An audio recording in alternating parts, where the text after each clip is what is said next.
A ka njerëz që Zoti I ka dhënë të shohin të ardhmen tonë? Kush thot që di të ardhmen, apo di të fshehtën, apo të njoftoj se çfarë do të ndodh ty në të ardhmen, thjesht gënjen, thjesht mashtron. Askush nuk e di të fshehtën, përveç të madhit Zot.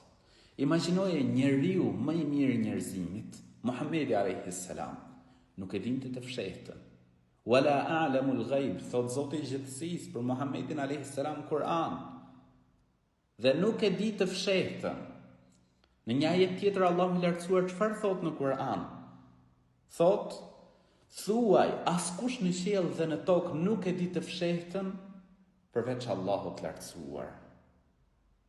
Prandaj, çdo njeri që thot jo di të fshehtën, jo shikoj të ardhmen, thjesht mashtron, gënjen, larg këtyre. Dituria e të fshehtës, dija e të fshehtës është vetëm tek Zoti I gjithësisë, vetëm Allahu I lartësuar e di. Prandaj ka njerëz që thonë, jo kiameti do të ndodhë në këtë vit, jo do të ndodhë në këtë datë, jo këtij shteti do të ndodhë kjo gjë mbas kaq kohësh, jo ti do të ndodhë ty, thjesht gënjen, thjesht mashtron, larg mashtrusave.